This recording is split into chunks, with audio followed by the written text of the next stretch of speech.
السلام علیکم ورحمۃ اللہ وبرکاتہ۔ آج کے دن چند اہم سوال محصول ہوئے ہیں، ان تمام سوالوں کے جواب دیتے چلو۔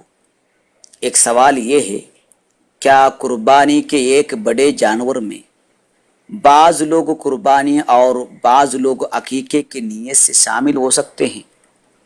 دیکھیے کہ قربانی کے بڑے جانور میں بعض لوگوں کا قربانی کی نیت سے شامل ہونا، بعض لوگوں کا عقیقے کی نیت سے شامل ہونا درست ہے۔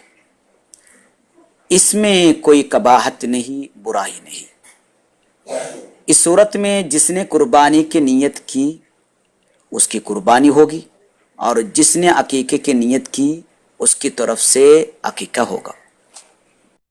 اسی طرح محض گوشت حاصل کرنے کی نیت سے بھی شامل ہو سکتا ہے، یعنی ایک آدمی اپنی طرف سے قربانی یا عقیقہ کا ارادہ نہیں رکھتا، لیکن گوشت کی ضرورت ہے، اس لیے اس جانور میں جس میں 6 لوگ قربانی اور عقیقے کے نیت سے شامل ہوئے ہیں اور یہ شامل ہو گیا، اس صورت میں جس کی نیت عقیقہ اور قربانی کی تھی ان کی قربانی اور عقیقہ بھی ہو جائے گی، ساتھ ہی اس آدمی کو گوشت بھی ملے گا جس نے محض گوشت کے لیے شامل ہوا ہے۔ اس طرح کرنے سے قربانی والے کی قربانی میں اور عقیقہ والے کے عقیقے میں کوئی خلل نہیں آئے گا۔ ایک سوال یہ بھی آیا ہے کہ قربانی کی نیت کیسی کرنی ہے؟ دیکھیے، قربانی اگر سنت ہو تو سنت وضیہ کی نیت میں نے کی، سنت قربانی کرنے کی نیت میں نے کی، یا وضیہ کی سنت ادا کرنے کی نیت میں نے کی، اس طرح کرے۔ اگر واجب قربانی ہو تو فرض قربانی کرنے کی نیت میں نے کی، نظر کی قربانی کرنے کی نیت میں نے کی، اس طرح نیت کرے۔ یاد رکھے کہ اکثر قربانی سنت ہی رہتی ہے، منت ماننے سے قربانی واجب ہوتی ہے، اس لیے سنت قربانی کی نیت کرے۔ اور ایک سوال کیا گیا ہے کہ 13ویں ذی الحجہ کے دن بھی قربانی کر سکتے ہیں؟ جی ہاں، شافعی مسلک کے مطابق 13ویں ذی الحجہ کے دن بھی قربانی کر سکتے ہیں۔ چوتھا سوال ہے، خاتون بھی نماز عید پڑھیں گی؟ خاتون بھی نماز عید پڑھیں گی، عورت بھی نماز عید پڑھیں گی؟ یہ تھا سوال۔ جی ہاں، خاتون کے لیے بھی عید کی نماز پڑھنا سنت ہے، یعنی عورت بھی گھر میں عید کی نماز پڑھیں گی۔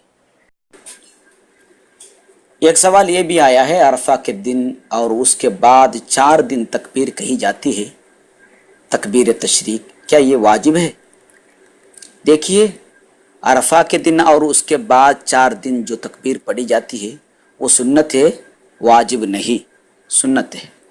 اسے شافعی مسلک کے مطابق تکبیر مقید کہتے ہیں، نہ کہ تکبیر تشریق۔ اور ایک سوال ہے، ذی الحجہ کے مہینے میں یہ جو تکبیر پڑھی جاتی ہے نماز کے بعد، یہ خاتون کے لیے بھی سنت ہے؟ ماشاءاللہ، بہت اچھا سوال ہے کہ 9ویں ذی الحجہ کی نماز فجر کے بعد سے لے کر 13ویں ذی الحجہ تک ہر نماز کے بعد تکبیر پڑھنا سنت ہے۔ یہ خاتون کے لیے بھی سنت ہے، مرد کے لیے بھی سنت ہے۔ اس لیے خاتون بھی گھر میں ان ایام میں کوئی بھی نماز پڑھے تو تکبیر کہے۔ ہر فرض نماز کے بعد، ہر سنت نماز کے بعد یہ تکبیر پڑھنا سنت ہے۔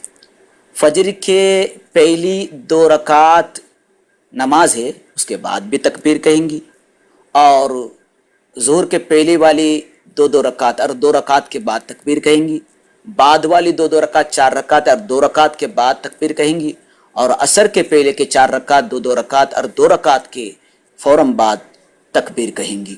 مغرب کے پہلے کے 2 رکعت اس کے بعد بھی تکبیر کہیں گی، مغرب کے بعد کے 2 رکعت اس کے بعد بھی تکبیر کہیں گی۔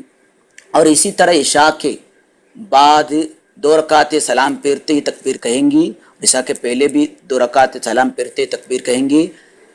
وطر کی 3 رکعت پڑھی جاتی ہے اور پہلی 2 رکعت سے سلام پھرتے ہی تکبیر، اور پھر 1 رکعت پڑھیں گے اس کے بعد بھی تکبیر۔ اس طرح ہر نماز کے بعد تکبیر پڑھنا سنت ہے نا۔ اگر چاشت کی نماز پڑھنا ہو تو چاشت کی نماز کے بعد 4 رکعت چاشت کی نماز پڑھیں گے، 2 رکعت پڑھ کر تکبیر اور 2 رکعت تکبیر۔